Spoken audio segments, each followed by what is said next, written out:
क्या कभी आपने सोचा है कि अगर आपकी सांस अटक जाए तो क्या होता है, या फिर अगर आप अपनी सांस को थोड़ी देर तक रोक कर रखें तो कितनी घुटन होती। अब आप ऐसे में अंदाजा लगाइए कि उत्तरकाशी में फंसे 41 मजदूरों की स्थिति कैसी रही होगी जब एक लंबी, अंधेरी और घुटन वाली सुरंग में वो फंस गए होंगे। मेरे इस वीडियो के बनने तक करीब 300 घंटे बीतने को है।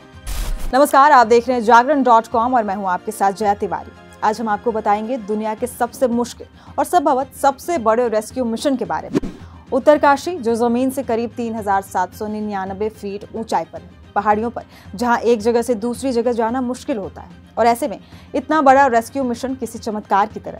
हम आपको बताएंगे कि कैसे इस मिशन को अंजाम दिया गया, कैसे हर चुनौतियों का दिन रात सामना किया गया, कड़कड़ाती ठंड में कैसे सुरंग के अंदर फंसे लोगों को खाना पहुंचाया गया, इन्हें बचाने के लिए कैसे साइंस का इस्तेमाल हुआ, और इस सबसे बड़े रेस्क्यू मिशन से क्या सबक मिला। वीडियो शुरू करने से पहले आपको शॉर्ट में बता दूं कि 12 नवंबर को उत्तरकाशी के सिलक्यारा से बरकोट तक एक सुरंग के निर्माण के दौरान एक हादसा हो गया था, जहां मलबा गिरने के चलते 41 मजदूर सुरंग के अंदर ही फंस गए थे। आपको ग्राफिक्स के जरिए पूरी घटना समझाते हैं। ग्राफिक्स में आप देख सकते हैं उत्तरकाशी के सिलक्यारा में बन रही ये सुरंग 4.5 किलोमीटर लंबी है। इसी सुरंग में हादसा हुआ, 60 मीटर तक मलबा गिरा और इसी सुरंग में 41 मजदूर फंस गए। सिलक्यारा से बारकोट तक बन रही सुरंग के 2 छोर हैं। पहला छोर सिलक्यारा है, जिससे मजदूर अंदर गए थे। दूसरा बरकोट का छोर है। ये सुरंग 4.5 किलोमीटर लंबी है। ऑप्शंस 3 लिए गए थे। पहला ऑप्शन सिलक्यारा छोर की तरफ से हॉरिजॉन्टल ड्रिलिंग का था, दूसरा ऑप्शन बरकोट के दूसरे छोर से हॉरिजॉन्टल ड्रिलिंग, और तीसरा ऑप्शन था सुरंग की ऊंचाई पर से वर्टिकल ड्रिलिंग। ऊंचाई से ड्रिलिंग के जरिए मजदूरों तक जल्दी पहुंचा जा सकता था, लेकिन ये ऑप्शन काफी रिस्की था। रिस्की इसलिए क्योंकि ड्रिलिंग के दौरान कंपन होती है। ऐसे में डर है कि ड्रिलिंग हुई तो कहीं और मलबा ना गिर जाए और मजदूर किसी और बड़े खतरे में ना पड़ जाए, क्योंकि मजदूरों को सुरक्षित बाहर निकालना जरूरी है। खैर, ऑप्शन के तौर पर सिलक्यारा छोर चुना गया। यहाँ से ड्रिलिंग शुरू की गई। इसी हिस्से में 200 मीटर की दूरी पर मलबा गिरा है। ड्रिलिंग कर एक पाइप सुरंग के अंदर भेजा जाएगा। पाइपलाइन के अंदर से ही मजदूर क्रॉल करके सुरंग से बाहर आएंगे। ये आप इस ग्राफिक्स के जरिए समझ सकते हैं। पिछले 2 हफ्ते में सुरंग का मलबा निकालने का काम किया जाता रहा है, जहां एनडीआरएफ, आईटीबीपी जैसी तमाम एजेंसियां मजदूरों को सुरक्षित बाहर निकालने के लिए दिन रात लगी रही। मैंने ये कहा कि 12 से 14 घंटे मुझे वहां तक पहुंचने में लगेंगे, ठीक है। उसके बाद मुझे वहां पर वर्कर्स को असेंबल करके एनडीआरएफ की सहायता से उनको निकालने में 2-3 घंटे का समय लग सकता है। ये मैं कहना चाहता हूँ। उम्मीद करेंगे। कल एनडीआरएफ के लोग अंदर गए हैं, तो क्या हम ये सेफली कह सकते हैं ना कि the pipes are holding it well, everything?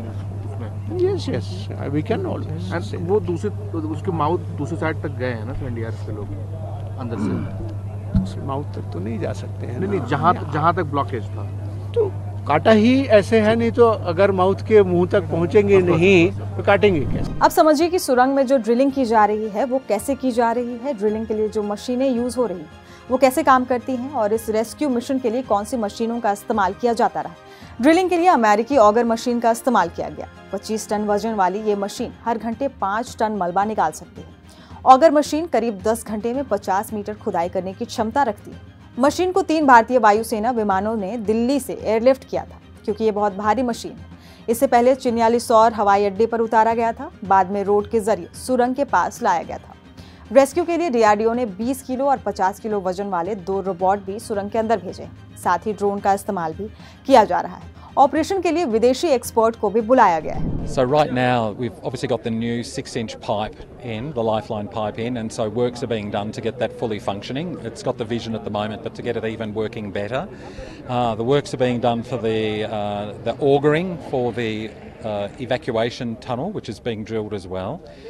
Works are also being done to create safe places within the tunnel. As I mentioned yesterday, this is still an extremely dangerous environment, so we're making it safe for the rescuers in there as well. And I've observed all of that. Like I've just come out of that. We've just had some discussions. There are technical issues in there now. There'll be technical issues in there till the men are rescued and beyond. And my next job is to go up on top of the mountain, to the side of the mountain, to the back of the mountain and check progress there as well. अगर mission की चुनौती की तरफ एक नजर डालें तो सुरंग के 60 से 65 मीटर के डिस्टेंस में सबसे ज्यादा चुनौती। यहाँ ड्रिलिंग के दौरान चुनौती ये रहेगी कि इसमें पत्थर भी हो सकता है, इसमें आयरन रॉड मिलने का भी डर है। फिलहाल सुरंग के अंदर 2 पाइप भेजी गई हैं। पहली पाइप 4 इंच की पाइपलाइन है, जिसके जरिए खाने पीने और बाकी जरूरी चीजें भेजी जा रही हैं। दूसरी 6 इंच की पाइपलाइन है, जिसके जरिए एक वॉकी टॉकी और कैमरे की मदद से मजदूरों से बात की जा रही है। सुरंग के अंदर पर्याप्त पानी, ऑक्सीजन और रोशनी है। सुरंग के अंदर 2 किलोमीटर के हिस्से में बिजली की सप्लाई जारी है। कंस्ट्रक्शन के दौरान सुरंग में एक वाटर पाइपलाइन बिछाई गई थी, जो आज मुसीबत के समय मजदूरों की प्यास बुझा रही है। कुल जमा मजदूर सुरक्षित हैं। 21 नवंबर को समाचार एजेंसी पीटीआई ने एक वीडियो भी जारी किया था, जिसमें सुरंग के अंदर फंसे मजदूर पहली बार कैमरे में नजर आए थे। अधिकारियों ने वॉकी टॉकी के जरिए मजदूरों से बातचीत की थी। मजदूरों को उनके परिवार वालों से भी बातचीत कराई गई थी। पहले से आज बहुत अलग है। आज पूरा साफ आवाज आ रहा था और मतलब सब कुछ ठीक है। अंदर वो लोग ठीक है। हम पूछे कि आप लोग वीडियो बनाए थे, तो बोला कि हाँ हम लोग वीडियो बनाए हैं। तो बोले कि उसमें आपका कोई साफ फोटो नहीं आ रहा था। तो बोला हाँ शायद फोटो साफ नहीं आ रहा होगा, लेकिन हम लोग वीडियो बनाए थे। अच्छा, वो लोग क्या चाहते हैं अंदर में, क्या बताया आपने? दुख दर्द वो लोग बोल रहा है कि हम लोग को कब निकालेगा यहाँ से। तो हम उन लोग को तसल्ली के लिए बोले कि नहीं, आप लोग को मतलब बहुत जल्दी निकाल लिया जाएगा। काम बहुत तेजी से चल रहा है। क्या क्या पहुंचाया गया वहाँ तक? फल पहुंचाया है। खिचड़ी पहुंचाने वाला था, लेकिन खिचड़ी नहीं पहुंचा। पाइप में कुछ अटक गया है। स्वास्थ्य वगैरह ठीक है? हाँ ठीक है। ठीक है, ठीक है। ठीक है। घर के बारे में कुछ बता रहा था? हाँ पूछ रहा था, बच्चा कैसे है, मम्मी पापा कैसे है। बता दिया सब ठीक है। वो हम लोग के बारे में चिंता कर रहे थे, आप लोग को यहाँ कहाँ रखा है, आप लोग को दिक्कत तो नहीं हो रही है। अब एक नजर डालते हैं कारणों पर। सिलक्यारा सुरंग 4 धाम परियोजना का एक हिस्सा है। प्रोजेक्ट की लागत हजारों करोड़ रुपए है। जानकारी के अनुसार इस प्रोजेक्ट को 2020 में ही पूरा हो जाना था, लेकिन ये अब 2024 के अंत में पूरा किया जाएगा। एक्सपर्ट्स का कहना है कि प्रोजेक्ट के जियो फिजिकल जांच तो हुई थी, लेकिन सावधानियां नहीं बरती गई। कई मीडिया रिपोर्ट्स के अनुसार सुरंग के प्लान में इमरजेंसी एग्जिट गेट बनाया जाना था, लेकिन ये रास्ता नहीं बनाया गया। अब सवाल ये है कि इतने बड़े प्रोजेक्ट को लेकर सावधानियां क्यों नहीं बरती गई। एक चूक हुई और 41 जिंदगी दांव पर लग गई।